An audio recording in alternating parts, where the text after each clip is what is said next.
Buen día, mi nombre es Lisbeth Mendoza. En esta ocasión vamos a explicar lo que es la teoría del consumidor, evaluación número 2.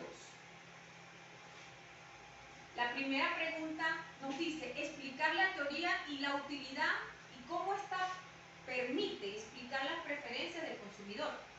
Esta teoría nos señala que el consumidor posee un determinado presupuesto que puede gastarlo ampliamente como él desee en cualquier bien, es decir, el bien que más le dé satisfacción al mismo.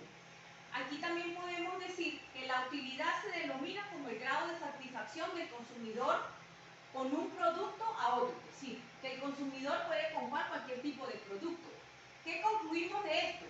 Que las preferencias del consumidor estarán dadas por aquellos productos que le permitan mayor satisfacción al mismo. Segunda pregunta, explicar qué es la restricción presupuestaria y cómo es necesario hablar de ella en la teoría del consumidor.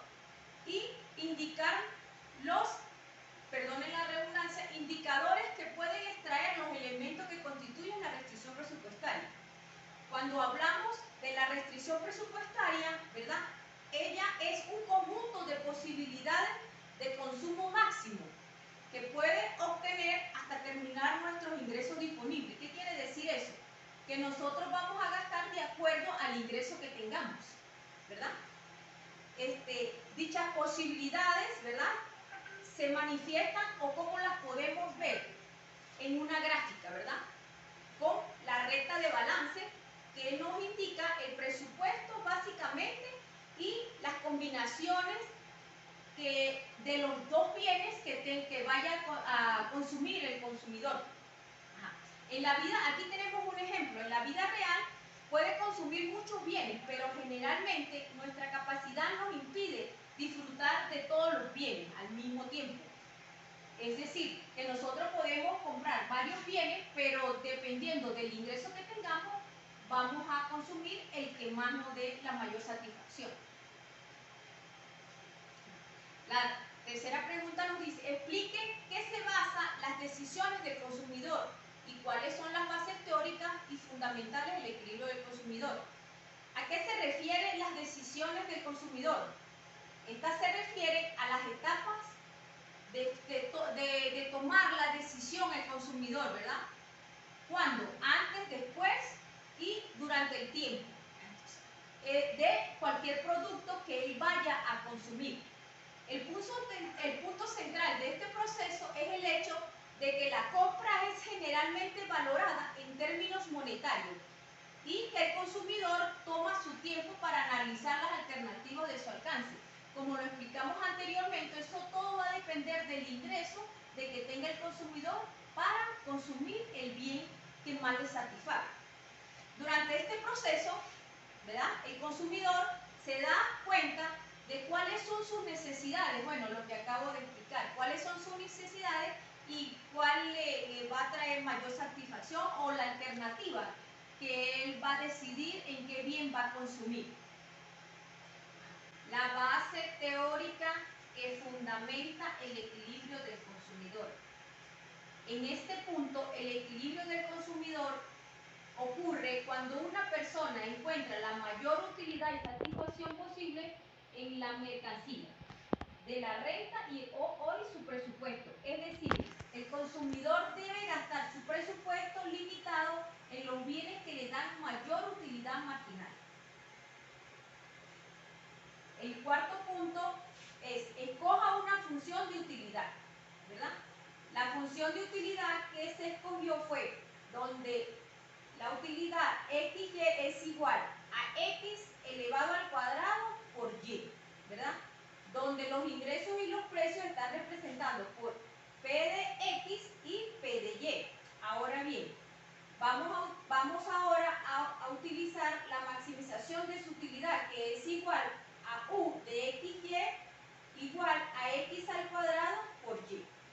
Y el sujeto a la restricción del presupuesto, que es igual al ingreso igual a P de X por X más P de Y por Y.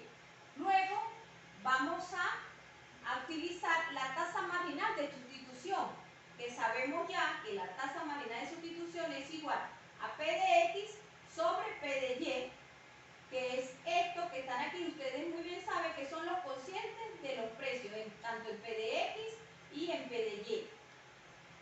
Sabemos que la utilidad marginal con respecto a X y respecto a Y va a ser igual a los cocientes de los precios, tanto de X y de Y. Luego vamos a calcular la utilidad marginal de X y de Y, ¿verdad? Esto es igual, ¿verdad? Aquí tenemos que con respecto a X, ¿qué nos dice? Que esto es igual a la derivada de la utilidad entre la derivada de X. Acuérdense que la función era X cuadrado por Y, entonces la derivada sería 2X de Y. Igualmente vamos a calcular la utilidad marginal de Y, y esto nos queda que la derivada de la utilidad sobre la derivada de Y es igual a 2X. ¿Por qué? Porque acuérdense que Y vale 1, ¿verdad? Bueno, sustituimos, ¿verdad?, en la utilidad marginal y el cociente de los precios y nos queda, aquí esta función, acuérdense que ya la utilizamos arriba, nos queda 2XY sobre X, 2X es igual a P de X por P de Y. Ahora despejamos a Y, ¿verdad? La colocamos y nos queda que Y va a ser igual a P de X sobre 2P de Y. Ahora, con la función presupuestaria nos queda que el ingreso es igual a P de X más P de Y. Esa era la primera función que teníamos, ¿verdad? Sustituimos a Y en esta función y nos va a quedar que el ingreso es igual a P de X más P de X entre 2, ¿verdad? Y esto, haciéndolo donde se nos va cada uno, donde se nos repite, nos queda que el ingreso va a ser igual a 3 medios de P de X por X. Y igualándolo nos va a quedar que 3P de X va a ser igual a 2 del ingreso. Ahora despejamos a X, ¿para qué? Para obtener la función de demanda de X, ¿verdad? Y nos quedó que la función de demanda de X va a ser igual a 2 por el ingreso sobre 3P de X. ¿Qué quiere decir esto? Esto quiere decir que cuantas las unidades del bien X van a consumir, disculpe la redundancia, el consumidor en función de la renta general y los precios en el mercado. Luego calculamos la función de demanda de Y, de la misma manera sustituimos y ¿qué nos va a quedar? Que la función de demanda de Y va a ser igual al ingreso sobre 3P de Y. Entonces aquí tenemos calculadas las funciones. Gracias, espero que esto les sirva.